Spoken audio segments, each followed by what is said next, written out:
Good. So, good evening, everyone. And we have a little bit of time to look at the question of identity. We all have identity. We are known to other people, and we're also known to ourselves. We're able to introduce ourselves and say something about ourselves. What we say depends on the situation we're in. So, in that sense, identity is not something fixed and definitive, but it's each identity or flavor of identity we bring up is like a bridge out to meet other people. If we choose the right bridging aspect of ourselves, then we optimize the possibility of good communication with the other. The relation between our sense of our own identity and who other people seem to be for us is flexible. In order to make contact with the other, to an extent, we have to enter into their world. But it's their world as revealed to us. We don't have direct access to another person's experience of themselves. So when we're talking with people we've met before, we are experiencing a merging together of our or remnants of our previous experiences of that person and what is arising for us in the moment. That is to say, uh, everyone I meet is partly my own construct. And simultaneously, they are also constructing their version of me.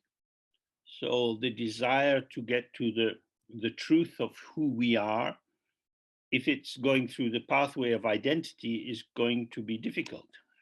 That is to say, I have some immediate sense that I exist. But as soon as I start to say more about myself or think more about myself, I am not in the business of revelation of myself, but of construction of myself. This is a basic Buddhist understanding that there is no inherent existence in our sense of self. For each of us present just now, together with this Zoom, we are here. We have the sense of being present. We, in a sense, we exist, but what we exist as is changing. So we're maybe familiar with the Buddhist notion of dependent origination. That is to say, on the basis of this set of factors, another set of factors arises. When I meet different people, different aspects of myself are evoked by how I experience them. So in the general Buddhist teachings, we're used to the idea of positive, negative, and neutral feelings. So if we're out in the street and we see people we don't know and they don't mean anything to us, that's a kind of neutral response. They don't mean anything to me, so I don't cook myself or prepare myself in any particular way. And if I see somebody I don't like or I'm not comfortable with, then maybe I want to avoid them. I might walk past looking at the pavement. And if I like them, then I might be friendly towards them or I might feel shy. A reaction like feeling shy is not something that one consciously does. It is evoked in us by some patterning in ourselves and our felt sense of the value of the other person. So in that way, when we observe ourselves, we see that our identity is not a reflection of some personal essence, but is the quality in the moment of my way of relating to what is around me.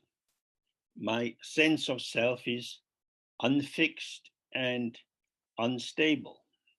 This gives us the possibility of relating to a wider range of people because I can be for you in a way that tilts in your direction. When I see your face, into my mind stream echoes of previous conversations. And so if I'm going to speak to you, I can formulate certain themes which will have some resonance with how I remember you. This is not emerging from some fixed storehouse inside me.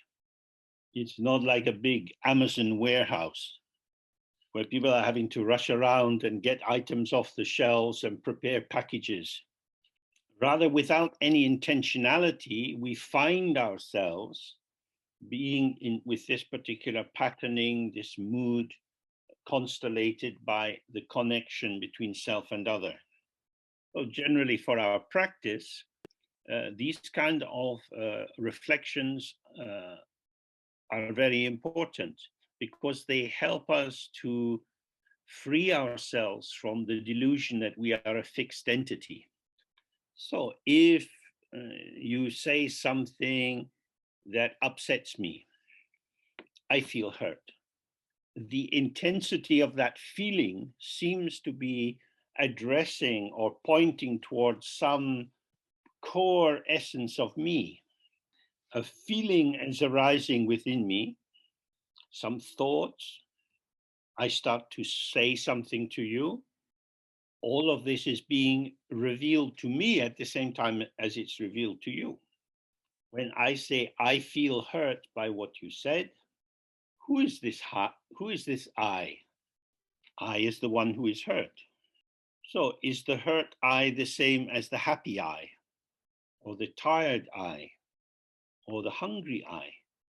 When we observe the many moods and flavors of what we refer to as ourselves, these moods fill the space that I refer to as I.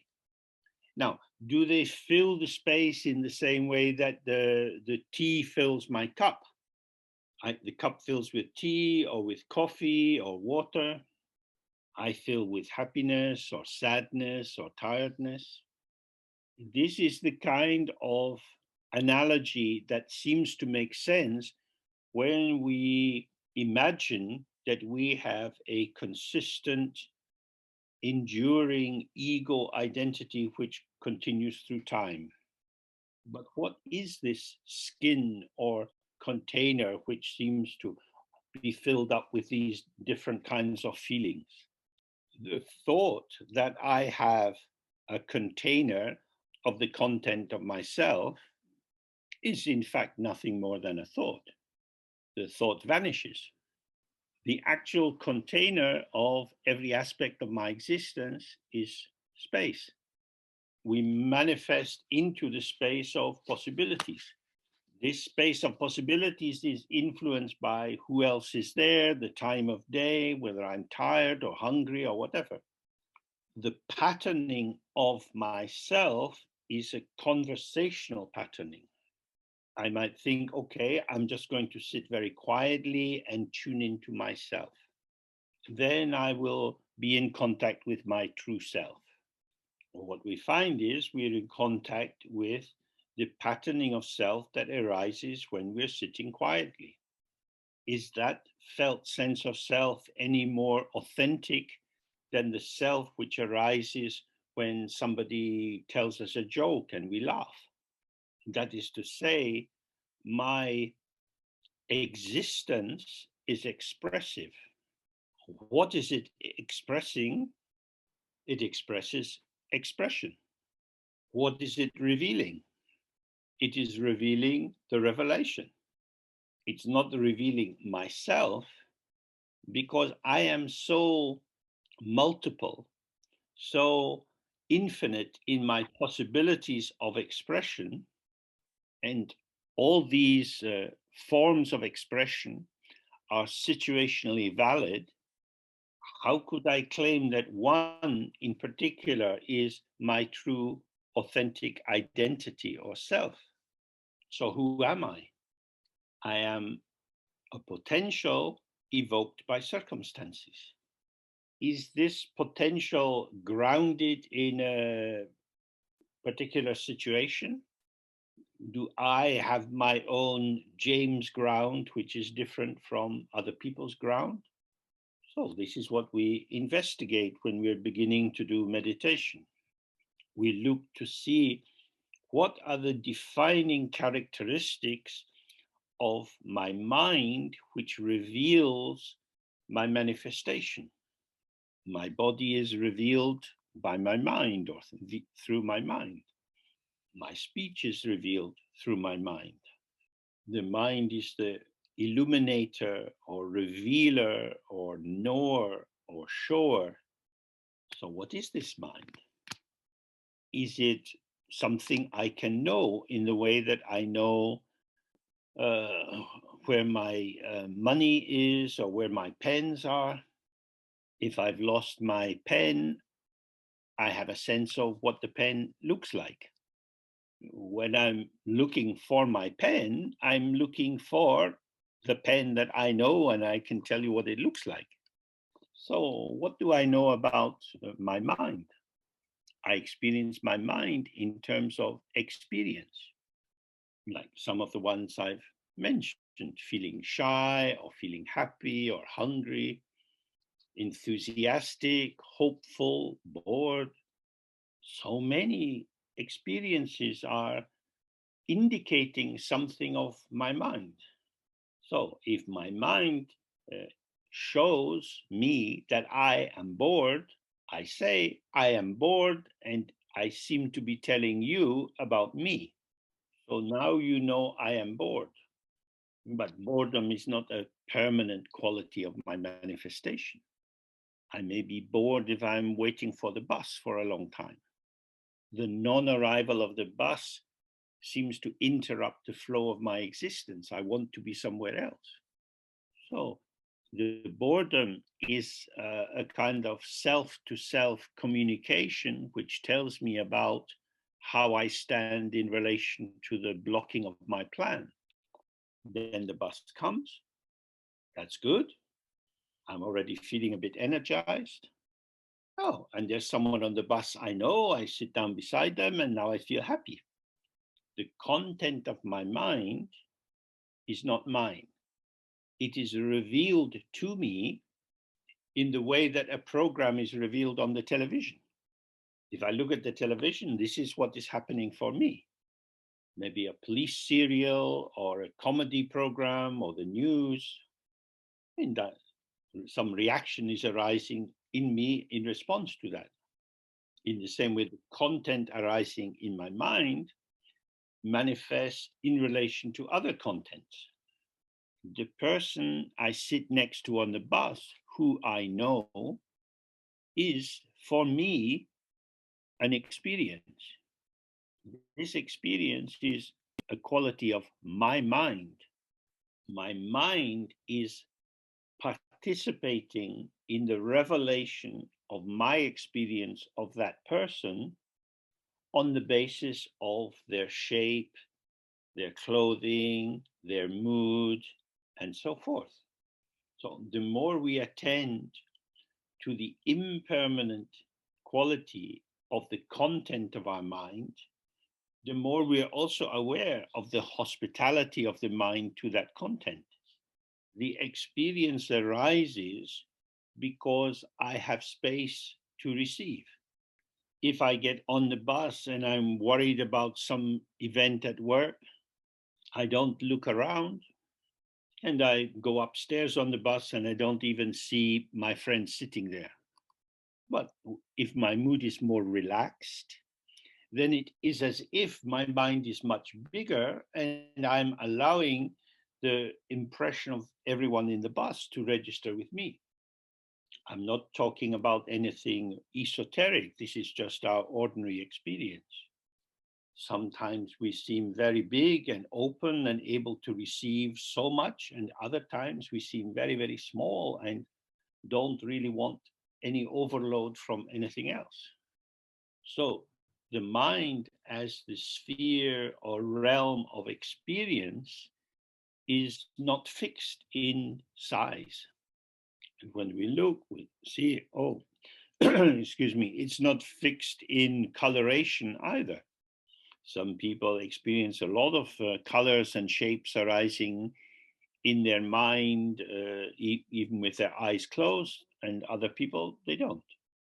That is to say, when we attend also to other people's experience, we realize, oh, the patterning of revelation that arises for them has some similarities with mine, but is not the same. And if we look for our mind, does it come from someplace? We're aware that a thought is suddenly in our mind, which wasn't there before and now seems to be gone. The thought seems to come from my mind, but does it come out of my mind the way something comes out of a factory? Or does it come into my mind? Is it outside my mind coming in? Inside my mind coming out? Thought is here, I'm fully in contact with it, then it's gone. In my mind, does it also seem to come and go?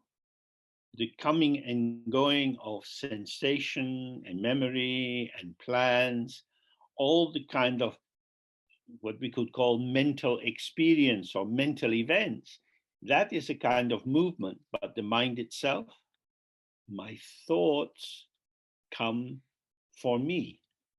They come to me, through me, as me. Sometimes the thought seems to come at me. I might feel a bit persecuted by my thoughts. So a thought is arising and it's attacking me. Who is this me? It's another conceptual patterning. So the concept pattern of thought is coming and making a negative judgment on the conceptual patterning, self-identifying or self-labeled as me. You might make some mistake and you might think, oh, I'm so stupid. So you're telling yourself what you are. I am stupid. And in that moment of intense emotion, it seems as if stupid is the absolute truth of who I am. Experiences like this are very helpful for meditators because we see that the intensity of the emotion makes the impermanent seem permanent. The exclamation, I'm so stupid, seems to be pointing to some eternal, definitive, essential truth. Then a few minutes later, something else is in the mind. Some new mood is spreading. And the eternal truth of being stupid is fading. So this is very important because we also apply such definitive truths to other people and to nations and genders and sexual orientations. It is as if we have access to some definitive truth about who these people are. But when we have directly experienced my own definitive thought about myself fading like the light from the setting sun, then what confidence can I have that my definition of the other is true? The identity which I ascribe to or project onto the other person is a thought form arising in my mind. So there are two factors operating here.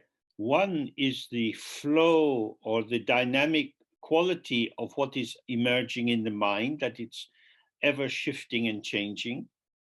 And the second is the fact that these fresh or new patterns can only arise and fully fill the space if the space is not already preoccupied. It is the emptiness of my mind, which is the fullness of my mind. All the many things which have occurred to me in my life have arisen for me because of the emptiness of my mind. So the mind is empty and bright or radiant or shining, full of moments of experience. In this sense, our identity is a revelation, but not a revelation of my ego sense of self. Our ego is a very small amount of potential. because the ego is based on selectivity. This is me, this is not me. I like this, I don't like that. The ego can never take the whole circle. So when we talk of Dzogchen or Zopa Chimbo, we're talking about the great completion, the great whole. This whole cannot be appreciated by our ego, because the ego's first response to any experience is, what does this mean for me? Do I like it? Do I not want it? Instead of opening to the immediacy of the situation, the ego says, what does this mean for me? So the ego's range of experience is always a diminished range of the whole. And this is why we do meditation practice, to release ourselves from our fixation on a small, limited pattern of identity, so that we don't obscure our own capacity to open to how it is. How is it? We don't know until it's happened. That's the very nature of revelation. It's not that something is being revealed. There's not a fixed thing which is somehow hidden inside, like something very secret. What is revealed is the potential of the ungraspable emptiness of our mind. My mind is not a thing. I am not a thing, not an entity, not an existent.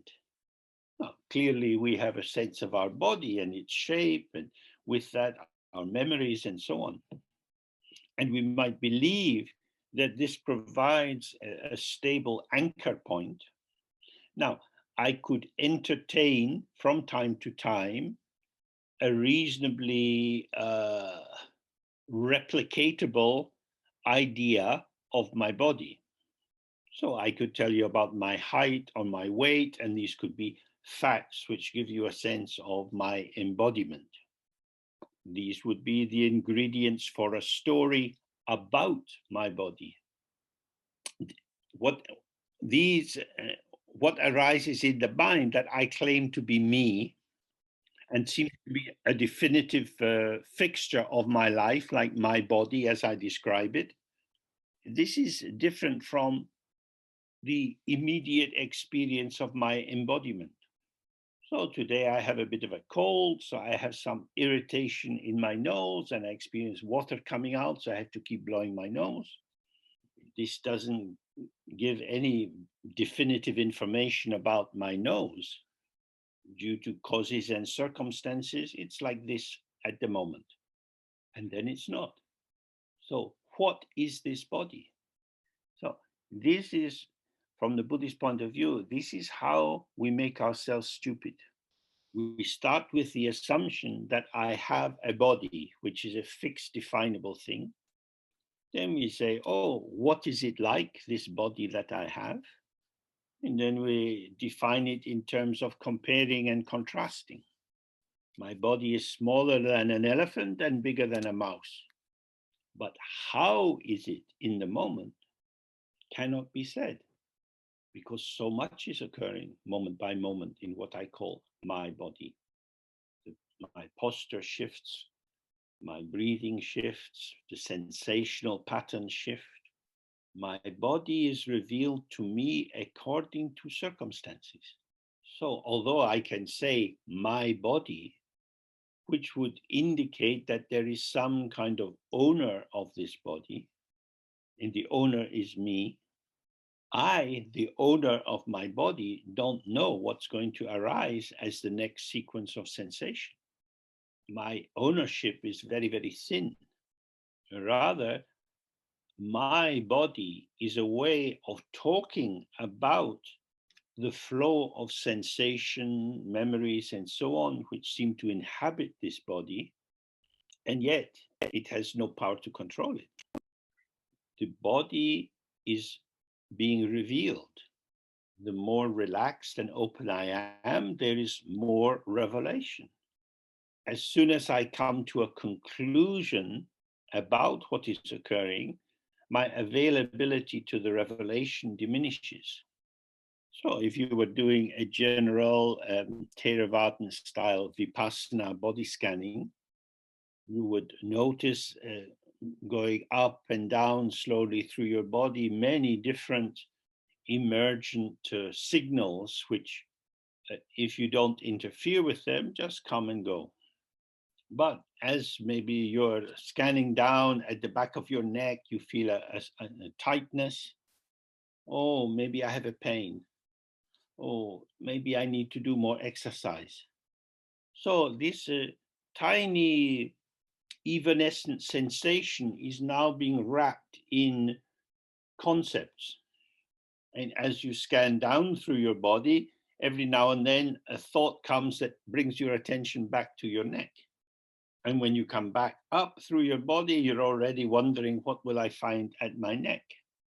So if you have this kind of experience, you can see that fixation on one point diminishes the whole field of attention. So in Dzogchen, we talk about self-arising and self-liberating. And that's what you can experience in your body with the sensation coming and going. But when the ungraspable coming and going is interpreted, or rather misinterpreted, as being the sign of something, then trouble begins. Because now I am interpreting the pain in my neck as a sign. Maybe I had an accident, maybe I need exercise. There's a lot to think about. So when we look at the description of how ignorance functions, when we are ignoring the immediacy of the ungraspable moment, inseparable from this is the fixation on something. Something shows itself as a subject side or object side. These are emergent because if I say I am hungry or I think I am hungry, the actuality of the thought or the statement is very brief. It arises and vanishes. But on the basis of the thought, I am hungry, it appears to be like a link in a chain, and then another link joins on it. What will I eat? What is in the fridge? I need to go shopping tomorrow. Thought after thought after thought spreads out, creating patterns. The initial seed for this process was a thought which is long gone. So on the basis of a vanished momentary experience, I am now planning my big shop in the supermarket. So as it explains in the text, this is how the second level of ignorance arises. It's called the ignorance of naming or conceptualizing the moments of experience. And the important thing about being able to use signs and words and concepts to interpret what is going on is that they generate a reassuring sense for the thinker that I know what is going on. So a thought arose in me, or a sensation, first of all, a sensation arose in me. I don't know why. I'm not particularly hungry, but anyway, sensation of that I interpret as hunger. The sensation is gone. There's nothing to do with it because it's actually very thin and fine and empty. But thought leads to thought leads to thought. And then I'm thinking, should I buy rice or potatoes? If I want to lose weight, I have to be careful about carbohydrate. Then a thought like that seems to have some density to it. I'm talking about something important. In fact, what I'm doing is allowing patterns of thought and conceptual interpretation to form in the mind. And they seem to be able to generate a lot more meaning and value and self-affirmation than a fleeting sensation. Then, on the basis of that concept, I decide tomorrow I go to the shops, this is what I'm going to do. So, this is the intention which formulates my activity, my karmic activity. So, then we can see how our world becomes full of important things to do, to think about, to study, to understand. This is a conceptual construction. We could die in the night. If we do that, then all these plans of tomorrow and what we will do is empty. Our thoughts weren't reaching to anything. We were indulging ourselves in a fantasy future. So then we can see why we meditate in the way that we do. We sit, we maybe start with a guru yoga, we relax and open, and then we allow whatever is arising to come and go. We are not engaging in selection. We are not saying that some patterns are more important for us than others. The more we relax, the more we realize that the mood of our mind is equanimity. Here is a happy thought. Oh, here is a frightening thought. Which thought would you prefer? Oh, I want the happy thought. Okay, just get hold of it. But it's already gone. You're like chasing butterflies. The thought has vanished. So the more you see that whatever arises in the mind, whether you call it feeling or sensation or memory, as soon as it appears, it's also disappearing. Well, if it's vanishing and is in fact uncatchable, calling one happy and good and the other fearful and bad doesn't really do anything except create agitation. If you go out in the day and you look at the clouds and you say, oh, that's the best cloud, that's the one I want. Pointless thing to say because you can't catch a cloud. What you can catch is the thought of the cloud. What you can catch is the thought of being happy. And then you can add thought and thought and thought to create some image of how you're going to make yourself a happier person. But of course, if you are making yourself happy, it's not going to last for long. This is not an intrinsic happiness, it's a contingent situational happiness. It's vanishing. So when we sit in the meditation and we find ourselves wanting to fuse in with the thoughts and feelings and so on, it is as if they had something wonderful to give us, but it's already dissolving. When we follow our thoughts and get distracted in the meditation practice, it's like you're chasing your own shadow. Now, why would we want to do that? Because we want something. We can't find anything actually reliable. So we offer our life energy into the production of delusions of seeming constancy. So I can say, I am Scottish. That seems to convey some kind of meaning. I don't live in Scotland. I don't want to live in Scotland. I live in London.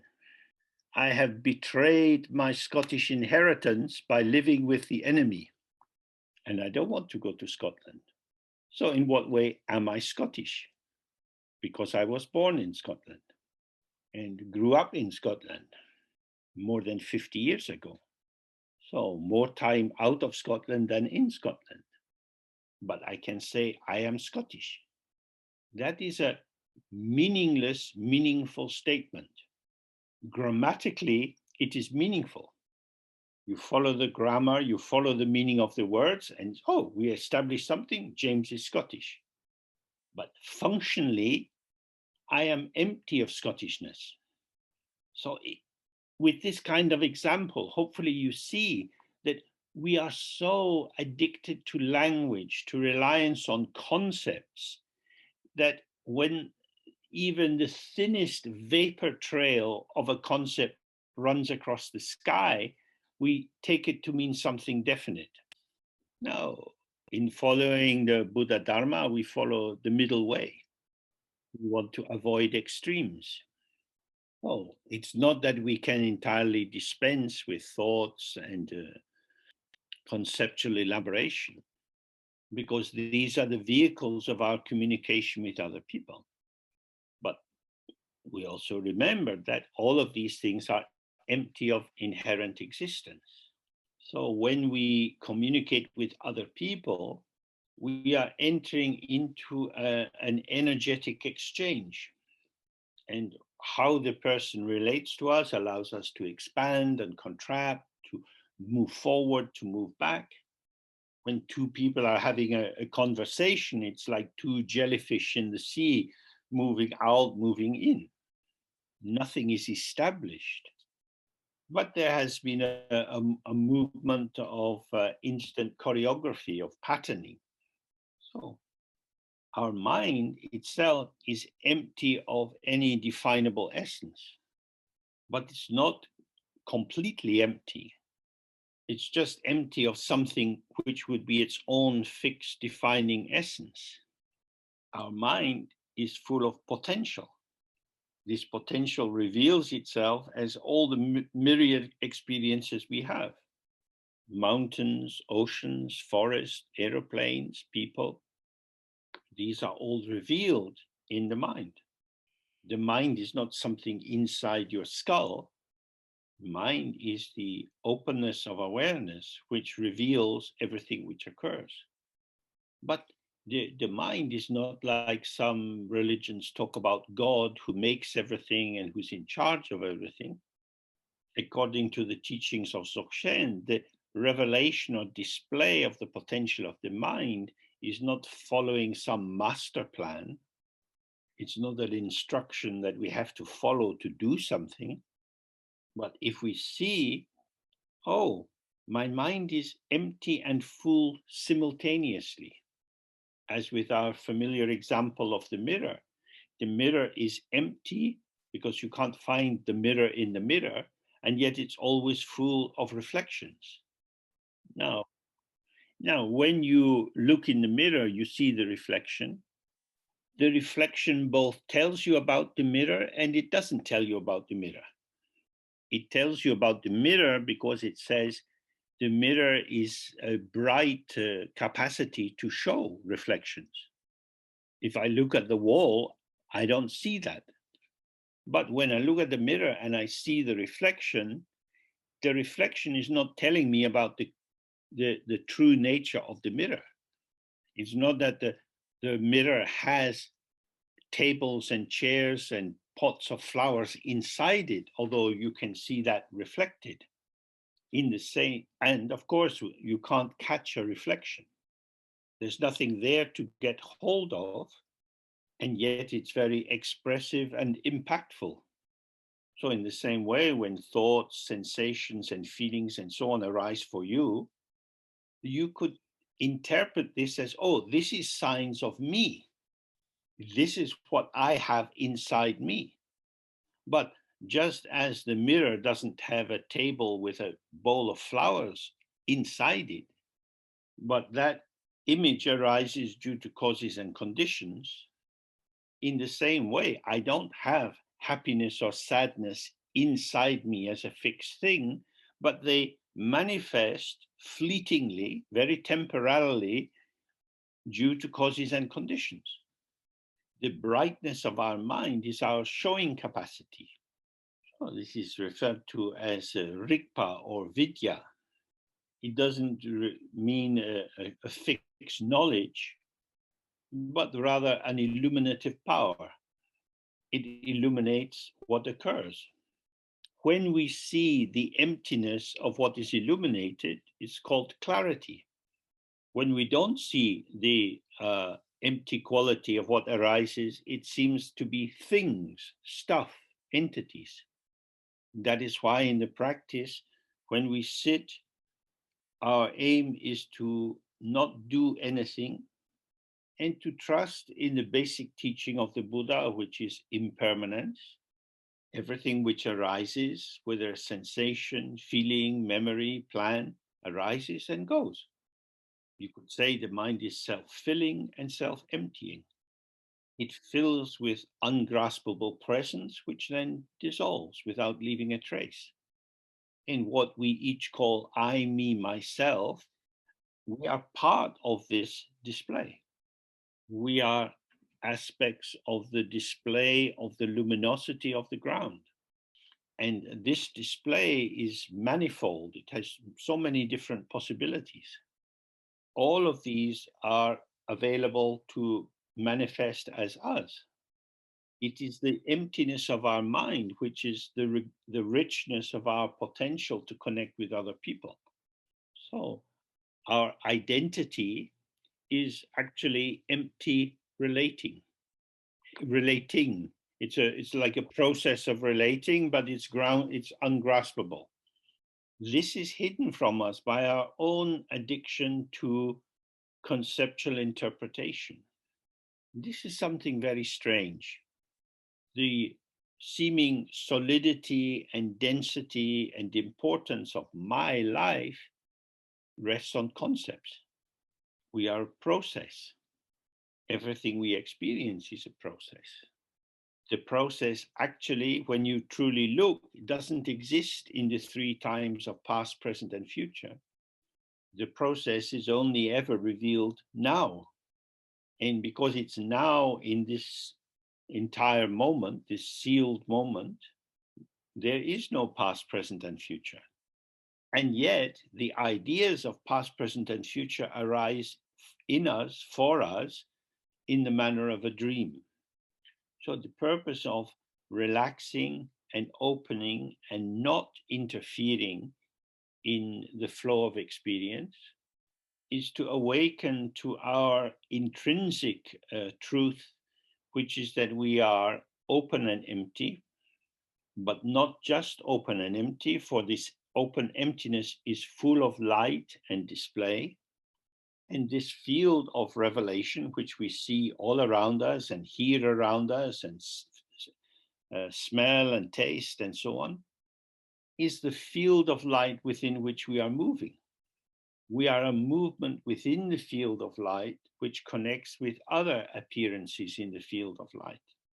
Traditionally, this is described as compassion, because it is the direct experience of the non-division of self and other. When we relate to other people, we have the co-emergence of streams of energy. This is not done by ego entities. There is no ego entity. And that's why when we relax and we respond openly, freely with other people, we dissolve the isolation of the fantasy ego. Now, of course, we live in a world of politics, economics, and so on, where there's a lot of prejudice and bias against people. We identify people in terms of their color. We imagine some race or cultural background. They have sexual characteristics and so on. We are always reading and interpreting everything we see. And the key thing to see is, oh, this is the activity of my mind.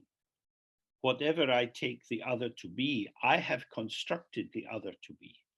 And so the ethical turn of our practice is to allow the revelation of the other as they are to show itself, rather than for us to go out as a colonialist and pull the other into our frame of reference. So moment by moment, day by day, we can see the seductions in samsara to enter into duality and prejudice and bigotry. This is too complicated to antidote just by rational analysis. That's why we focus on opening to the open, empty ground. Okay, so I hope this is helpful to you in some way. Thank you to our translators, Bartek, Jayashchita, Maria, and Milton. And thank you to Pedro, who's been in the background making everything work. So recordings will be available in the next few days. And so I wish you pleasure in becoming more confused about who you are. So bye for now. Bye-bye. Bye. Bye-bye. Bye. Bye. Thank you. Bye. Thank you. Thank you. Fuego. Bye. Oh, Bye-bye. Maximal. Thank you.